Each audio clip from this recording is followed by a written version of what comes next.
Le président nigérien a été accueilli en grande pompe avec tous les honneurs pour une visite d'État de 2 jours au plus haut niveau protocolaire. Cela faisait 24 ans que cela n'était pas arrivé, ce qui montre que la France cherche à séduire le Nigeria et son président Bola Tinubu. Emmanuel Macron a ensuite reçu son homologue à l'Élysée pour une rencontre visant à renforcer les liens commerciaux. La question qui se pose est pourquoi le président français Macron essaie-t-il de séduire le président du Nigeria, Tinubu, qui est actuellement président de la CEDEAO, quelques jours avant la réunion de cette organisation, et quelles seraient les conséquences économiques et politiques du retrait du Mali, du Niger et Burkina Faso pour la CEDEAO et pour la France? Restez jusqu'à la fin de cette vidéo pour tout comprendre.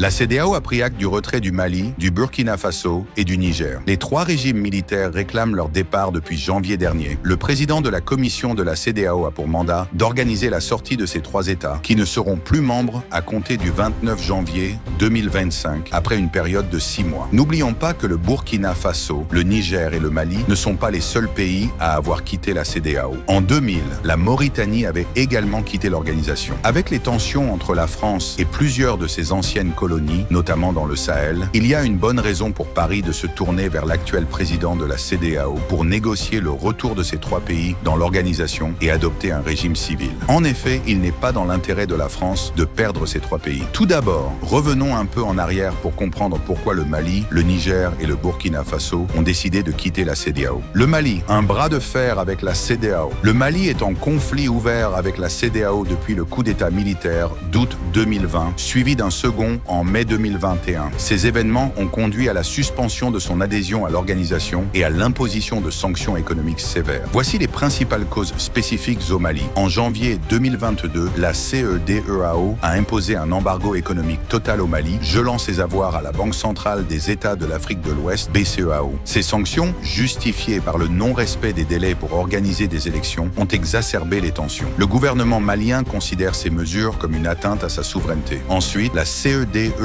suppose que le Mali s'est éloigné de ses partenaires traditionnels, notamment la France et certains pays de la CEDEAO, pour se rapprocher de la Russie à travers le groupe Wagner et de la Chine. Cette réorientation stratégique est perçue par la CEDEAO comme un danger pour la stabilité régionale. Les autorités maliennes dénoncent ce qu'elles appellent une domination néocoloniale exercée via la CEDEAO. Elles veulent s'affranchir des diktats des puissances extérieures qui influencent les décisions de l'organisation. Il est donc clair que, face à toute cette tension, la junte malienne a décidé de quitter la CEDEAO. Le Burkina Faso, l'urgence sécuritaire au cœur des tensions. Le Burkina Faso, dirigé depuis 2022 par des militaires, traverse une crise sécuritaire sans précédent, marquée par l'expansion des groupes terroristes. Voici les raisons spécifiques de son mécontentement envers la CEDEAO. Lorsque les groupes djihadistes envahissaient le Burkina Faso, la CEDEAO ne réagissait pas de manière significative. Le gouvernement burkinabé critique l'inefficacité de la CEDEAO à mobiliser une véritable stratégie régionale pour combattre les groupes djihadistes qui contrôlent une grande partie du territoire. Il est clair que la CEDEAO était plus préoccupée par des questions politiques que par les préoccupations sécuritaires des populations. Comme pour le Mali, la CEDEAO a suspendu le Burkina Faso après son coup d'État, limitant ses échanges commerciaux et diplomatiques. Les autorités considèrent cela comme une injustice, alors que le pays fait face à une crise humanitaire majeure. La CEDEAO s'est aussi opposée au fait que le Burkina Faso se soit éloigné des partenaires traditionnels, notamment la France et certains pays de la CEDEAO, pour se rapprocher de la Russie à travers le groupe Wagner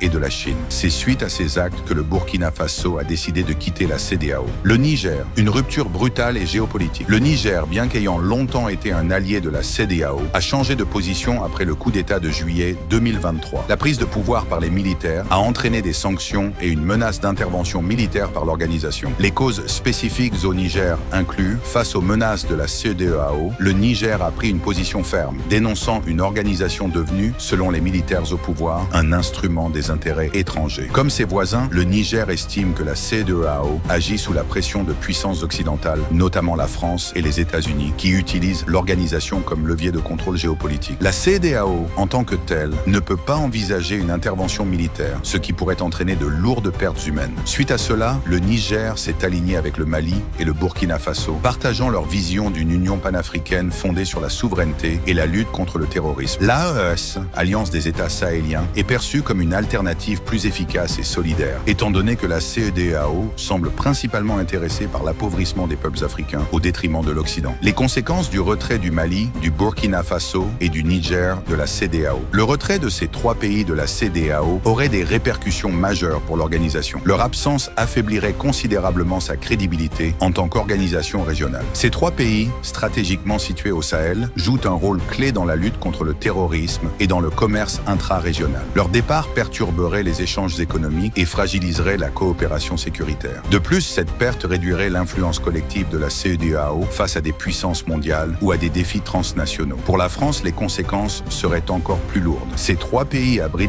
des ressources stratégiques vitales pour l'économie française, notamment l'or, l'uranium, essentiel pour son industrie nucléaire, et d'autres minerais critiques. La perte d'accès à ces ressources compromettrait l'approvisionnement énergétique et économique de la France, sachant que l'uranium du Niger alimente plus de 40% des centrales nucléaires françaises. Par ailleurs, cette rupture renforcerait l'influence de puissances concurrentes comme la Russie, tout en aggravant le sentiment anti-français dans la région. Vu ces lourdes conséquences au départ de ces trois pays, surtout pour la France, le président français a essayé de séduire le président de la CEDEAO, Bola Tinubu, pour convaincre ces trois pays de revenir dans la CEDEAO. Alors la CEDEAO a demandé au Sénégal et au Togo de jouer un rôle de médiation pour convaincre les dirigeants des trois pays sortants. Les chefs d'État et de gouvernement des pays membres de la CEDEAO laissent encore 6 mois de réflexion au Mali, au Burkina Faso et au Niger pour revenir dans l'organisation. À partir du 30 juillet 2025, si ces pays ne changent pas d'avis, leur sortie sera considérée comme définitive par la CEDEAO. Donc selon vous, le Mali, le Burkina Faso et le Niger devraient-ils changer d'avis et revenir dans la CEDEAO? Donnez votre avis dans les commentaires. N'oubliez pas de vous abonner pour suivre les vidéos à venir. Merci.